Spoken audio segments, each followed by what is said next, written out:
Xahiş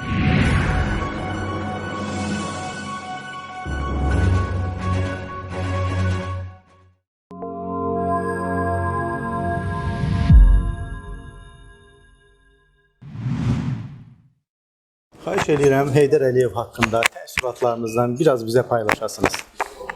Heydər Əliyev çox cəsarətli, çox uzaq görən, Azərbaycan haqqında həmişə düşünən, ancaq düşünməklə kifayətlənmirdi. Azərbaycan gələcəyini yaradan bir insan idi. Heydər Əliyevin çox belə gözəl cəhətləri var idi. Mən onun hamısını indi burada danışma imkanım yoxdur. Bir-iki məsələyə toxunmaq istəyirəm. Heydər Əliyev çox cəsarətli bir insan idi. Heydər Əliyev ən ağır qərarı qəbul etmək iqtidarında olan insan idi. Bizim rəhbərlərin çoxsunda bu xüsusiyyət yox idi. Yadıma gəlir 93-cü ilin iyul ayında Heydər Əliyevin artıq parlamentə sədr seçmək məsələsi dururdu. Onda yerindən keçmiş müdafiə naziri çıxış edərək dedi ki, bilirsiniz, Gəncədə çox ağır bir vəziyyət yaranıbdır. Onların istəyi nəzərə alınmalıdır. Olmasa bu səs vermənin heç bir təsiri zadı olmayacaqdı, mənası olmayacaqdı. Heydər Əliyev əlbəttə buna meyil də eləyə bilməzdi. Çünki hamı ona artıq səs verirdi. Heydər Əliyev dərhal qərar qəbul etdi ki, mən oraya gedəcəm. Orada bildiyiniz kimi hərbi kontingent ələ keçirmişdilər və iddialı belə insanlar öz tələblərini irəli sürürdülər. Hətta belə bir məsələ qoymuşlar ki, Heydər Əliyev gələnə kimi mən gəlib prezident aparatının binasının qarşısında dar ağacı qoyub o iqtidarlı olanların hamısını asacam. Heydər Əliyev dərhal qərar qəbul etdi. Dedi ki, saat 2-də avtobus olacaqdı Milli Məclisin həyatında. Mən kütləvi informasiya vasitələri nümayəndələrini də özümdən dəvət edirəm. Mən gedirəm oraya. Getdi. Orada onu başa saldı. O Sürət Hüseynov idi. Qayıtdı. Ondan sonra Heydər Əliyev seçildi. Bu xüsusiyyət Heydər Əliyevdə həddindən artıq belə gözəl bir formada inkişaf edibdir. Misal üçün, Yeltsin haqqında. Yeltsin Azərbaycana Heydər Əliyevə qarşı belə düşman idi. Qanında, sümüyündə bunun düşmançılıq var idi. Heydər Əliyev hətta politbüro üzvü olanda da ona qarşı kompromat yığırdı, eləyirdi. Heydər Əliyev hakimiyyətə gələndən sonra 93-cü ilin dekabrında bizim qonşular, bizim silahlı qüvvələrimiz Füzuli istiqamətində hücuma keçmişdi.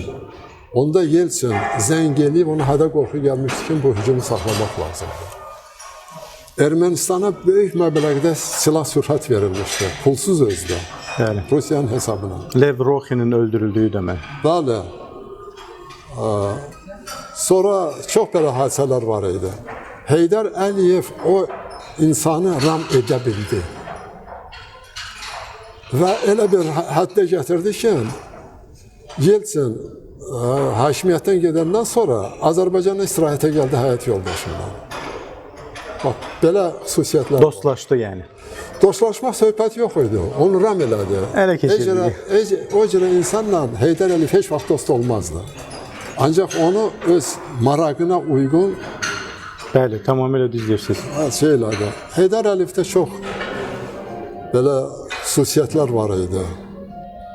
Heydər Əliyev, misal üçün indi bu Lissabondakı NABS-nin ATƏT-in samiti söhbəti var idi. 57 ölkənin rəhbəri, diplomatlar orada toplanmışdı və hamısı təzyiq edirdi ki, bu qərar qəbul olunsun. Heydər Əliyev yeganə adam idi ki, dedim, necə siz ümumiyyətlə dünya miqyasında demək, qanun qayda qəbul edirsiniz, münasibətləri tənzimləyirsiniz. Yəni, budur buradan Azərbaycan ərazi bütövlüyünü pozublar, o haqda qərar qəbul etmək istəmirsiniz. Və ona nail oldu ki, xüsusi bir bəyanat qəbul olundu, əlavə qəbul olundu həmən o Lisabon samitinin qərarına. Bəli. Heydər Əliyev haqqında çox danışmaq olar. O həqiqətən Azərbaycanın yaşatdı, Azərbaycanı yüksəltdi. Bəli. Azərbaycanın bugününü Heydər Əliyev yaratdı. Əlbəttə ki, bugünkü gündə əlbəttə ki, Ukrayna-Rusiya müharibəsi çox ciddi şəkildə davam eləməkdədir və sizin o Yeltsin xatirələrinizdən məndə belə bir sual doğruldu ki, görəsən o dövrdə Sovet İttifaqının dağılma ərəfəsində Heydər Əliyev Qarbaçov yerində Sovet İttifaqının rəhbərliyinə gətirilsəydi, bugünkü gündə Ukrayna və Rusiya arasında münasibətlər necə olardı sizin fikrinizcə? Bir çox mütəxəssislər, yəni siyasi sahədə mütəxəssislər hesab edirlər ki, Heydər Əliyevə o baskılar olmasaydı, Heydər Əliyev politbüroda olsaydı, Heydər Əliyev SSR-in rəhbəri seçilə bilərdi. Və SSR-in inkişafı tamamilə başqa istiqamətdə gedə bilərdi. Mən demirəm ki, Azərbaycan yenə SSR-in bir şeyi qalardı, ancaq SSR-i tamamilə başqa bir istiqamətdə daha yaxşı bir şərait yaranır. Çin modeli deyək. Və SSR-də bu düşmançılıq münasibətləri mən tamamilə belə əminəm ki, düşmançılıq münasibətləri olmazdı. O onu tənzimləyərdi. Eyni zamanda Rusiya ilə Ukrayna arasında heç bir müharibə də çıxmazdı. Yəqin ki, deyirəm də, bütövlükdə deyirəm. Bəli. Münasibətlər tamamilə başqa bir qaydada düzülərdi. Müstəqil ölkələr də olsa, respublikalar da olsa, dövlətlər də olsa, münasibətlər tamamilə başqa bir səviyyədə olardı. Çox təşəkkür edirəm Arif bəy. Uğurlar arzu edirəm sizə. Sağ olun. Sağ olun. Sağ olun.